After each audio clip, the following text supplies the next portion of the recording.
Começando mais um episódio do Três Lados da Corrida, eu sou Ricardo Hirsch, estou com Danilo Balu, Rodrigo Roenes, aqui nos nossos novos estúdios. Vocês estão vendo essa cara feia, vamos ver agora a cara feia do Rodrigo e do Balu. Eu tenho esse desprazer de ver simultaneamente, mas vamos lá, vamos falar sobre o trabalho das deficiências ou das não tão eficiências de cada um.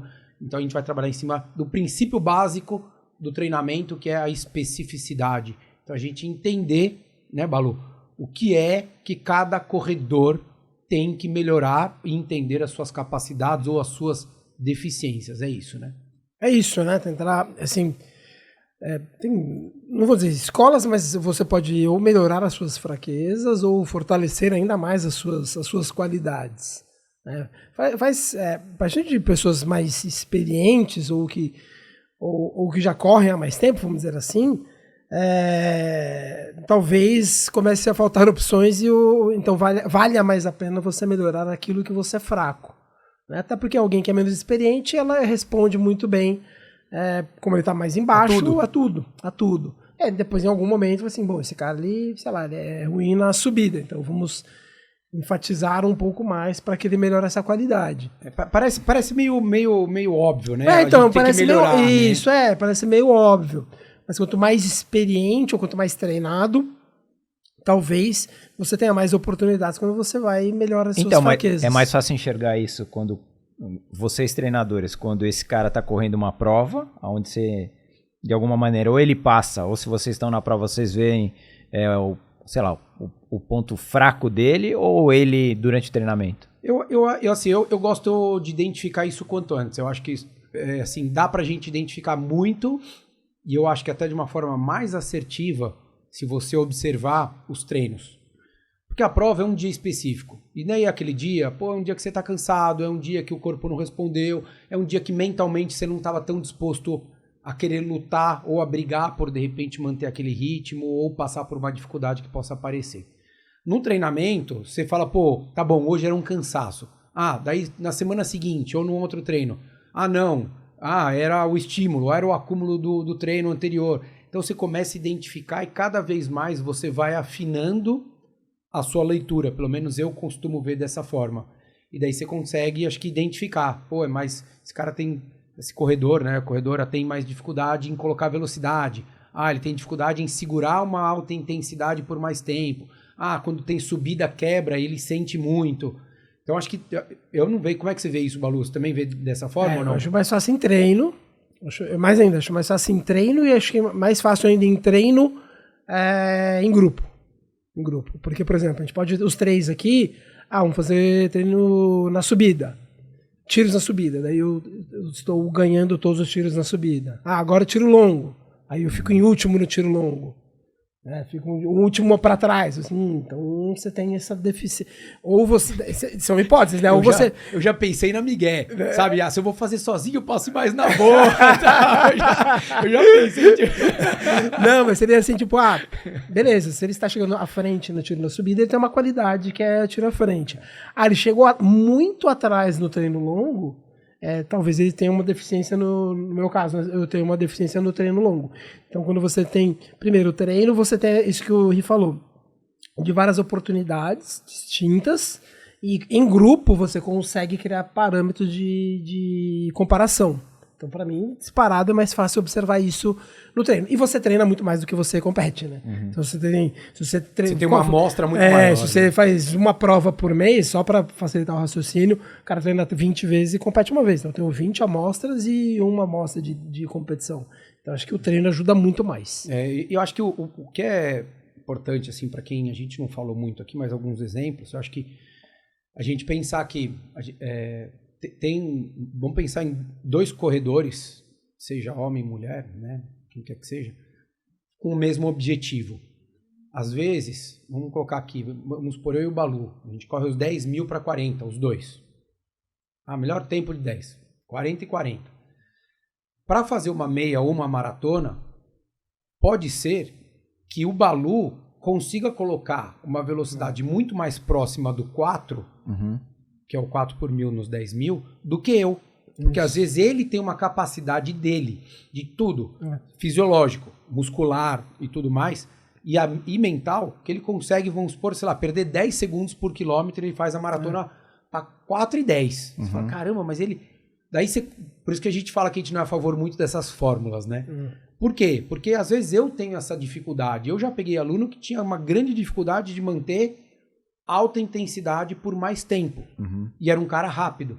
Só que na hora que você falava, então corre 40 minutos assim, ele não conseguia. Exato. E daí você fala, pô, se ele não consegue sustentar aqui, numa maratona ele vai sustentar menos ainda. Então você não precisa trabalhar a velocidade dele. Você precisa trabalhar o quê? Muitas vezes não é nem a capacidade física, é a capacidade mental da tolerância que ele vai aguentar aquele desconforto ou aquela situação. Né? Então, você identificar se você tem que trabalhar velocidade, se você tem que trabalhar volume, se você tem que trabalhar força, se você tem que trabalhar resistência de força, resistência de velocidade, que são coisas distintas. Parece, às vezes a gente fala, poxa, não, mas ou o cara é resistente ou ele é rápido. Você fala, não, mas a maratona ganha quem? Quem é mais resistente e mais rápido ao mesmo tempo. 10K, mesma coisa, você só muda a proporção.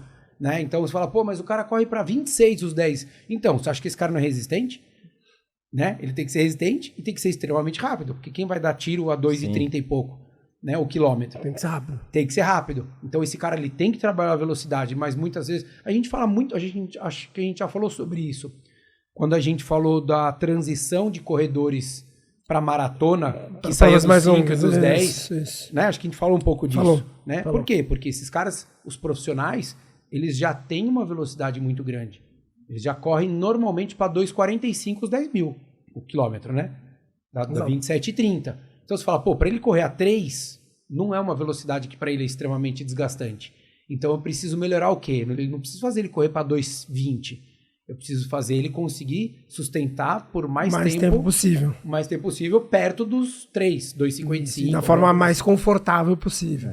Exatamente. Então acho que essa identificação, você fala, poxa, mas como é que eu vou identificar? Eu acho que é aí que é o grande ponto. Primeiro, eu acho que o corredor ele tem que ser muito honesto com ele, né? Então, na leitura do que ele faz. Então, se o treino vai fazer uma rodagem, sei lá, de 1 hora, é moderado? Num ritmo só? Foi moderado? A leitura dele tem que ser muito correta, tem que ser muito honesta. Foi. Eu tenho uma variação de ritmo. Sei lá, que nem a gente já falou de um treinador, acho que não foi pro ar ainda, mas deve ir em breve, que é a variação de ritmo. 2 km firme, 1 minuto leve, 2 firme, 1 leve durante 20 km. Pô, beleza. Como é que foi? Você fez firme mesmo ou você fez forte? Ou o leve, você fez o leve, que é o proporcional, como a gente falou no episódio, uns 45 segundos de diferença, ou você fez muito leve? Porque às vezes o aluno passa pra mim, ele passa só o forte. Eu falo, não, passa o leve também. Amigo, eu vejo no leve, não é no forte que eu vejo. Né, eu quero saber, porque sei lá, você faz o forte pra 4 e o leve pra 6, você fala, então beleza, então você estava fazendo tiro de 2 km, você não estava fazendo um estímulo mais intenso de 2 km. E você estava recuperando muito mais do que deveria. Então, quando você tem essa leitura adequada da informação e do que é pedido ou do que você se propõe a fazer, porque às vezes as pessoas não têm treinador, eu acho que é a maior chance de você conseguir identificar o que você precisa traballar, né, Balu? Acho que é isso, né? Por aí, eu acredito que é bem por aí, a pessoa ela tem que ser franca a palavra que você usou, honesta, honesta, né? Com ela mesmo, né? E além de honesta, acho que ela tem que ser meio realista, né? Porque eu sei que é difícil ter aquela precisão, mas assim, seja realista. Você acha mesmo que você consegue segurar esse ritmo por 1 hora? Não é a gente não tá falando do seu desejo, né? Tipo, eu queria, não. Você consegue? Conseguir é diferente de querer. Ou que seria uma distância legal, né? Ou então, não, daqui a 2 meses. Não, hoje. Agora. Então eu tenho que ser franco, honesto e também realista, né? Porque às vezes o corpo não responde como eu gostaria ou como eu esperava. E essa leitura é sempre legal fazer no final do treino, né? No final daquele treino ali, não depois, assim, ou logo depois, assim, que você acabou. Isso, imediatamente. Ou nos últimos 500 metros finais ali, de você pensar, falar, cara, será que eu poderia fazer mais uma repetição dessa variação? Ou mais 2, 3 quilômetros nesse ritmo? Porque a leitura, ela passa um pouco, né? A gente esquece o quanto... Eu esqueço, eu sei que eu sofri, eu sei que eu cansei em Porto Alegre. Mas eu não lembro. Aquela sensação... É muito breve. É a mulher do parto, né? Isso. A gente fala... Até se a mulher se lembrasse, elas nunca teriam... engravidado novamente. Né? Então eu acho que essa honestidade é muito nisso. Porque daí você, de fato, você vai conseguir entender.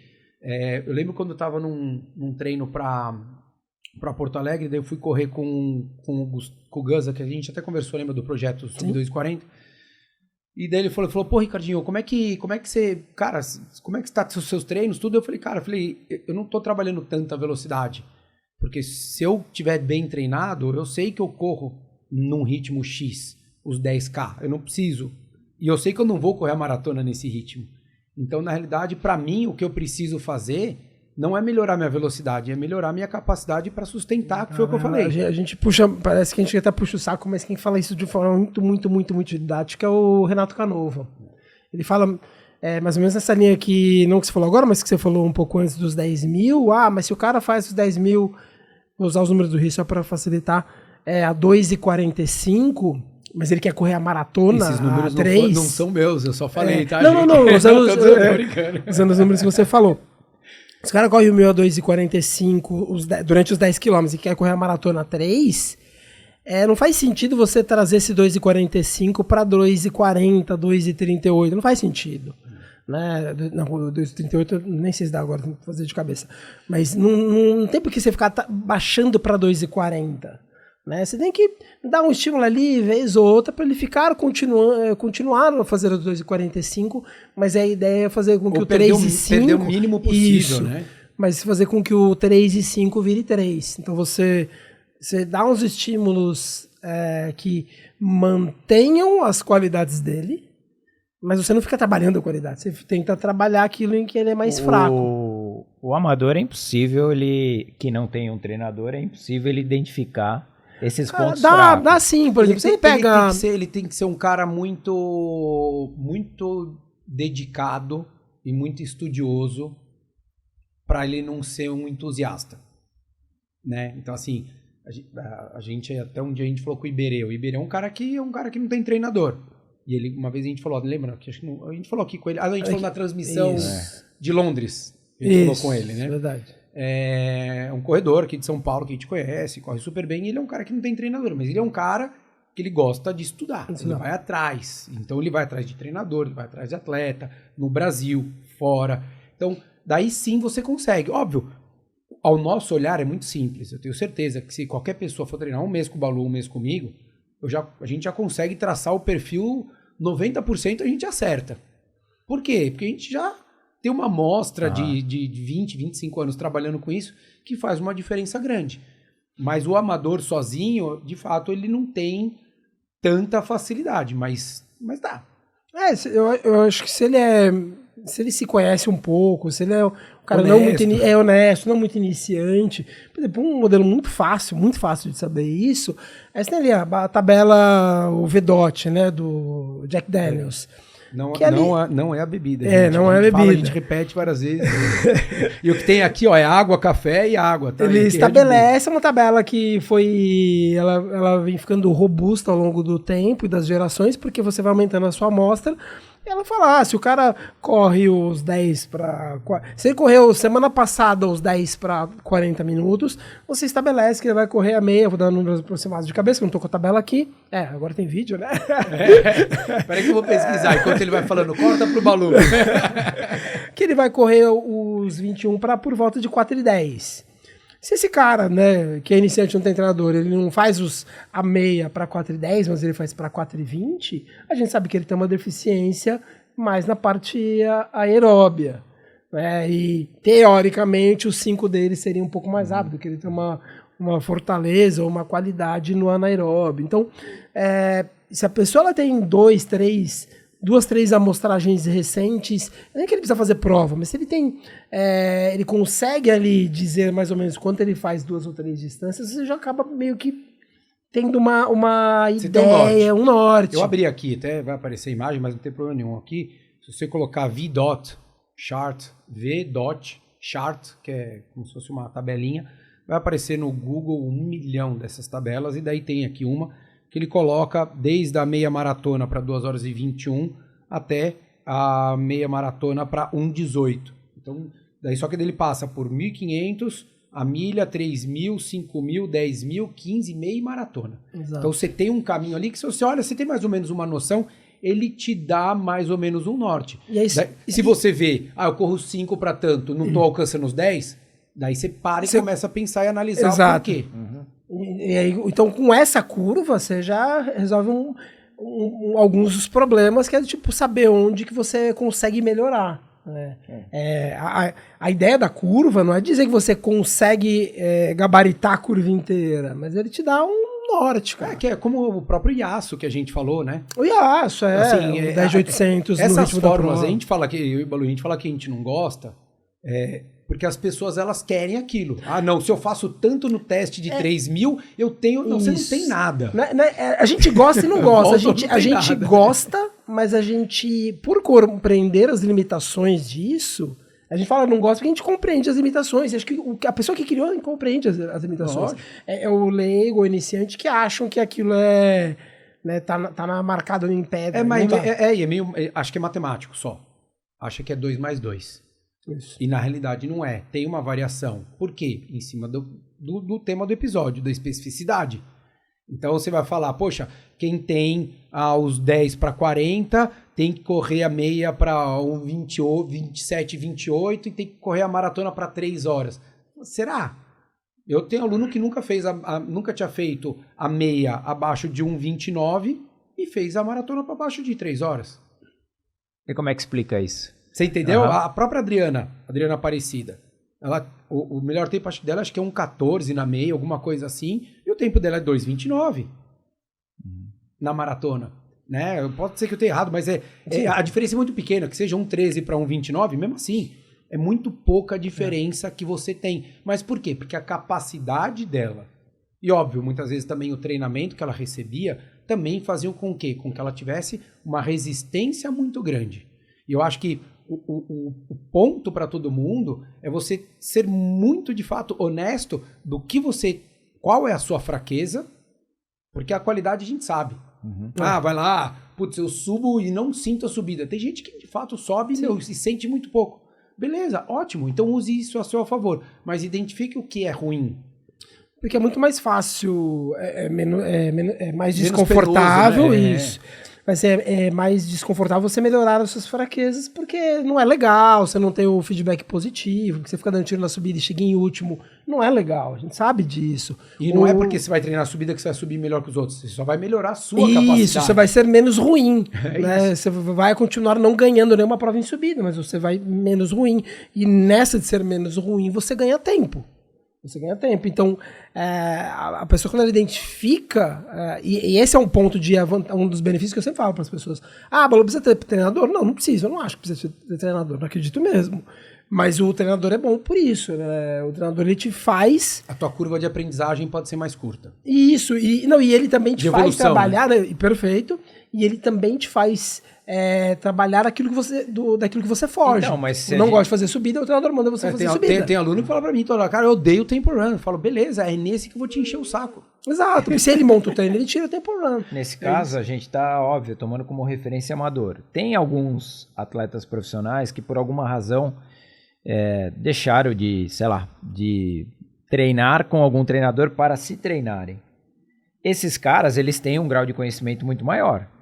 Mas, se a gente for pensar nessa linha de raciocínio, né, não é que o fato de ele se autotreinar, não é que ele está perdendo qualidade por não ter um treinador, mas ele fica mais na linha de risco. O que eu acho ruim para o profissional é porque é muito difícil um atleta sozinho poder extrair 100% dele. Eu acho que é isso. O amador, a gente nunca vai saber quanto é o meu 100%. Eu nunca vou saber quanto é o 100% de um aluno. Nem o Balu. Por quê? Porque por mais que ele fale que ele tenha 7 dias para treinar, 100% dos meus alunos, não sei do Balu, mas eles têm outra vida além disso. Então eles vão sair, seja universitário, seja advogado, seja médico, seja o que for. A gente nunca vai saber o que aquele corpo poderia produzir 100% se ele se dedicasse. O atleta profissional, ele está em busca de ir no 100% dele. E na hora que não tem ninguém do lado dele, a gente vê os vídeos, a gente volta a falar aqui do Canova, que é o que a gente dá muita referência aqui, porque também tem muito sucesso, muita coisa do que ele fala a gente acredita e a gente muito vê didático, muito conteúdo. e é muito didático. Muito didático, ele é simples. Ele não é aquele cara que quer ficar complicando. Você vê ele falando, olha, esse treino aqui, não, teve uma vez que eu até postei, acho que eu marquei o Balu. Ele falou assim, esse treino aqui, ó, pra todo mundo, é pra correr? Não é competição. Tava falando com 10, 12 tchaquiniano, etíope, europeu, sei lá. Ele falou, não é competição. Então, como é que você vai falar? Imagina o nível daqueles corredores, todos ali tem 2,7 para menos na maratona, e ele tendo que alertar os caras para não ser competição. Daí você imagina se ele não tem um treinador e esse cara sai correr com outras pessoas. A chance dele errar na intensidade. Por quê? Porque ninguém tá ali para cobrar ele antes e depois. Maior que seja a experiência dele. Com certeza, Rô. Eu acho muito... Eu, particularmente, eu não acredito que um atleta sozinho consiga extrair o seu 100%. E não tô dizendo que tenha que ter um treinador. Às vezes é um outro companheiro de treino que possa puxar o cara ali, sabe? Ah, vamos treinar junto? Tá bom, treinam 10 caras. Daí todos os 3 ali, os 10 ficam se ajudando. Mas eu acho que sozinho, um atleta profissional, eu não acredito que ele consiga. Eu acho muito difícil, cara. Você não acha, Bruno? Não, eu acho que ele tem que ter treinador e tem que ter em grupo. Não acredito em treino sozinho. Sozinho no sentido de... Sem companheiros, isso, né? Pra puxar, tipo, o Rô é meu treinador e eu treino sozinho. Isso eu não acredito nisso. E também não acredito no atleta sem treinador. 100%. Isso falando no alto nível, né? Alto nível. O amador, tá tudo... É o que eu falei, a gente... Putz, eu treinei bastante. Beleza, a gente nunca vai saber o quanto eu poderia ir mais. Eu, qualquer outra pessoa. Porque a gente tá gravando hoje aqui, ontem eu corri, vou correr amanhã, não vou correr hoje, mas você fala, pô, mesmo que eu fosse correr hoje, saio daqui. Daí você fala, cara, mas se eu sair daqui, o quanto... Eu vou usar uma expressão que às vezes é feia, me desculpem aí, mas ninguém vive com tesão 24/7. E tem dia que tem que ter uma voz do lado falando, cara, não me interessa que você tá cansado. Você tem que fazer o seu forte, você tem que fazer o seu firme, você tem que fazer essa série. Você não pode falar, não sei o que é, eu tô com um incomodozinho aqui, eu tô cansadinho e eu vou... o profissional precisa disso. É muito bonito falar que o amador ele tem que se comparar com ele mesmo. E tem mesmo, com ele mesmo. Mas o profissional não. O profissional ele compara necessariamente com outro. Porque eu vou... frente sempre. É isso. Então, assim, eu preciso no profissional me comparar com outros. De novo, o amador não, mas o profissional sim. Então não faz sentido ele ficar treinando sozinho se no dia ele vai ter que se comparar com outros. E daí entra, acho que, do que você falou da outra pergunta, né? Como é que esse cara identifica? Imagina ele sozinho. Ele fala, pô, mas eu tô fazendo minha série de 1000 aqui pra 2:30. Tô fazendo o meu tempo run pra tanto. Daí ele fala, pô, mas o que tá faltando? E o treinador pro profissional hoje tem uma coisa de imposição, de manda quem pode, obedece que tem juízo, mas tem uma troca muito grande entre o atleta e o treinador. Porque, primeiro que você cria uma relação muito forte, que é extremamente benéfica para os atletas. Por quê? Porque o que o atleta passa e o que ele sente, mesmo o treinador olhando de fora e tendo uma baita experiência, ele nunca vai saber o que aquele cara tá sentindo. Sim. Ou que aquela corredora. Não existe nem treinador e nem gadget que faça isso. Não existe nada. Você pode usar relógio, para furar o dedo, tirar sangue. Frequência, lactato. A percepção daquela pessoa é só dela. Então, quanto mais você tem essa troca, mais você afina e mais você consegue identificar. Para quem nunca vivenciou, ou você que vocês já... Mas assim, se você vai assistir uma prova de atletismo, ou às vezes a gente de triatlon, e a gente fica com treinadores que os atletas estão competindo, você fica perto, o cara, com 3 segundos que ele vê o atleta dele, ele já sabe se aquele cara tá bem ou não tá bem. Ah, com certeza. Não precisa de mais de 3 segundos. Você vê tudo, você vê a postura, você vê o gesto, você vê a careta, você vê a passada, ou a abraçada na água, ou a posição na bicicleta. É muito nítido. Por quê? Porque aquele cara tá ali. E daí como é que você pode dar um feedback para ele se você não tiver esse contato? O atleta vai olhar o vídeo, mas daí no vídeo ele já sabe que ele estava cansado. É o tira-teima lá da TV, entendeu? É muito fácil você olhar o depois. Mas naquele momento, e não é só na prova, é o momento no treino. O treinador olhar e fala assim, cara, você não tá legal hoje, cara, não tá saindo.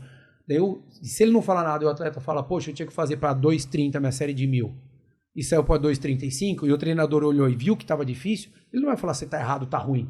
Ele já vai na hora saber. De fato, teu corpo não tá produzindo 2,30 hoje, tá tudo certo. Ou, para o treino agora.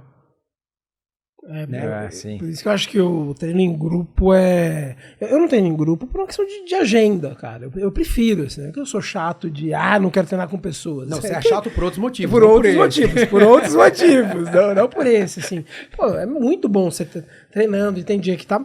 Né, falaram que tá chovendo hoje aqui, São Paulo, a gente tá trancado, a gente não sabe, mas então, no dia da chuva, você tem mais gente pra te puxar. Pra te obrigar a ir. Mas no caso do amador ou treino em grupo, não é... Isso não quer dizer que vai vir evolução ele treinando em grupo. Não, mas se você souber usar os benefícios do treino em grupo, ele te traz, te traz uma evolução. O que vai fazer o cara melhorar, o amador, vai ser ele treinar. Né? Não, se o cara treinar 5 vezes por semana, não vou treinar 3 vezes em grupo, pô, ele continua treinando 5 vezes por semana sozinho. Sim. Mas assim, eu acho que... A palavra da evolução tá na honestidade. A palavra é honestidade, Rô. Você entendeu? Porque assim, ontem mesmo tava correndo com o Fabinho, um amigo nosso. Cara, e ele tava falando, ele falou, cara, eu sei que o ritmo do pessoal que ia fazer o longo não era o meu. Ele falou, então, eles já começavam no ritmo mais firme. E eu gostava de começar um pouco mais tranquilo. Então, eu não fazia esses treinos com essa turma. Isso daí, ele tá sendo 200% honesto com ele, porque ele poderia fazer com essas pessoas, porque ele aguentaria fazer. Só que o problema é que daí toda semana ele estaria fazendo uma prova. E não é o objetivo do treino. Você entendeu? Então, pode ser que um treino ele fale, não, hoje eu quero fazer um treino mais pegado, então eu vou fazer com essa turma. Entendi. Você entendeu? Então, por isso que eu falei honestidade, porque o corredor, ele tem que ser honesto com ele, para poder identificar tudo. Porque não adianta, eu posso chegar e falar assim, tá bom, vou fazer tiro lá com o pessoal, o corredor profissional. Os caras estão fazendo 2,40, eu faço 3, por exemplo, aumentando o intervalo. Cara, vou estar me enganando para quê? Você entendeu? O que adianta eu querer dar um tiro num ritmo desse? Eu tenho que ser honesto comigo. Eu acho que o grupo te traz... Como evolução não é. Daí, como honestidade, você fala, não tem princípio nenhum. Eu não tô transferindo isso pra minha deficiência. Eu tô massageando o meu ego pra falar que eu tô correndo rápido. Mas, poxa, eu quero correr rápido no tiro, ali no treino, ou eu quero evoluir pra eu chegar bem numa distância X? Daí você analisa aquilo e fala, não, puta, então não faz sentido eu correr pra 3. Eu tenho que correr pra 3,25 para tentar manter minha velocidade ali, porque eu quero correr na prova para 3,40. Você fala, opa, aí beleza. Eu acho que o grupo te dá mais vantagens do que desvantagens, vamos dizer assim. Não, traz mais benefícios do que riscos. Pronto, essa acho que seria o termo. Eu acho que a pessoa podendo escolher, bem melhor. E casando, né? Entendendo ali o ritmo então real. Tirar os benefícios e fugindo dos riscos. Excelente. Excelente. Não à toa os profissionais treinam em grupo. Não é à toa que esses caras treinam em grupo. É isso. E a grande maioria, né? Acho que a grande deficiência que possa existir, e a maioria das vezes que existe pro amador, vamos falar pro nosso público aqui, eu acho que é essa leitura do quanto ele é capaz em fazer em cada caminho. Então, tiro curto, tiro médio, tiro longo, tempo run, longo fracionado, longo contínuo, longo progressivo. Estou dando um exemplo aqui de vários treinos. Você conseguir analisar isso com calma. Tem um aluno meu que, por exemplo, ele nunca tinha feito tiro de 100, 200 metros. E quando veio treinar comigo, ele falou, cara, teve até que falou, ele falou brincando, ele falou, pô, meus amigos estavam perguntando se eu ia disputar a prova de pista. Eu falei, então, mas você é um cara que você tem uma resistência muito boa, mas você não tem velocidade. Então não adianta eu querer ficar colocando só volume para você. Você tem que trabalhar velocidade, porque na hora que você melhorar a sua velocidade, você tendo resistência, inevitavelmente você vai melhorar, né? Então, eu acho que a partir do momento que você identifica isso tudo, daí você fala assim, poxa, então eu tenho que fazer tiro curto, ou não. Então ao invés de fazer tiro de 200, 400, eu vou fazer tiro de 1,5, 2, 1.000, 800. Você fala, poxa, mas não é tão longo. Não, 200 para 800 é 4 vezes a distância. Para 2.000 é 10 vezes a distância. Né? Então, assim, quando você pensa num trabalho de velocidade, é a proporção que você tem que pensar. Um tiro de 400 é o dobro de 200. O Balu dá um monte de tiro de 50, 60 metros lá na... Não é, Balu? Lá Sim, o pessoal da USP. Você fala, pô, mas 50, 60 metros? Então, você fala, como é que você quer melhorar a sua mecânica? Como é que você quer aplicar força? Como é que você quer acertar a sua posição de quadril, empurrar o chão, fazer tudo? Então, você identificar todas, e eu acho que é esse que é o ponto do episódio, é você tentar identificar essas suas deficiências, né? E daí você falar assim, poxa, se eu não tenho um treinador, tá bom, onde eu vou buscar essa informação? Daí vê. O cara consegue sozinho, dá mais trabalho, que é da curva de aprendizado. Então, o quanto a pessoa ela quer fazer isso? Tem gente que não quer, cara. Por exemplo, em outros campos da vida, né, cara? Não vou estudar idioma, eu não quero ficar estudando didática de idioma. Eu contrato alguém para conversação, vou aprender no Information. Não vou ficar, tipo, deixa eu estudar por conta, né? Como aprender um idioma. Então, se a pessoa ela não quer ir atrás de como descobrir fortalezas e fraquezas, ela tá lá, o treinador faz isso por ela sem ela pedir, não é que ela precisa pedir. O treinador sabe, pô, essa pessoa corre bem em distância curta, ela corre bem 10 km, mas ela corre mais 5 km, então ele consegue ver isso muito rápido, igual o Rio falou no comecinho, muito rapidamente ele consegue identificar, pô, essa pessoa ela se dá melhor aqui e não ali. Isso ajuda muito. E o iniciante, ele evolui muito fácil, rápido. Tudo. E a pessoa que é um pouco mais avançada, a partir do momento que ela tem alguém que está cobrando e ele ainda não tem uma liberdade para ficar chorando, dando migué, é a hora que o treinador consegue colocar e dar a devida importância para ele trabalhar as fraquezas. E daí é a hora que esses caras evoluem. Então, quando alguém procura o Balu, por exemplo, que são pessoas que já treinam há mais tempo, ele vai vir ali, o Balu vai identificar e vai falar, cara, se você tem problema com o tempo run, o problema é seu. Você quer evoluir? Se você quer evoluir, você vai ter que fazer esse treino. E você vai ter que entregar, o teu ritmo não foi bom, não condiz. Você fazer uma série para 4 de 1000, 4 km aqui, e você fazer um tempo run para 4,30, tá errado. Daí você começa, aperta aqui, aperta ali. Quando ele olhar e falar, caramba, no meu longo melhorou. Às vezes, sem ele evoluir, mas só dele ajustar a intensidade e entender como ele tem que executar, o corpo já responde de uma forma diferente. Então, acho que é isso. Então, fica aí, acho que a dica para todo mundo, né? De entender. Se não tiver como entender, pergunte para os seus amigos ou treinador, enfim, que eu acho que vale a pena identificar, já que todo mundo está se dedicando. Eu sou a favor disso, né, cara? Já que está se dedicando, né, meu? Já vai sair para correr 4 vezes por semana. Faz direito, né? Só rodar, tudo bem, legal, mas... Que é o que a gente fala, né? Correr é uma coisa, treinar é um outro princípio. Muda um pouquinho. Vai entrar um pouco no desconforto, mas o benefício é enorme. Exatamente. Então, espero que vocês tenham gostado. Se vocês tiverem alguma dúvida, manda aqui para nós. Que o Rodrigo responde a parte técnica. É isso aí, valeu, um abraço.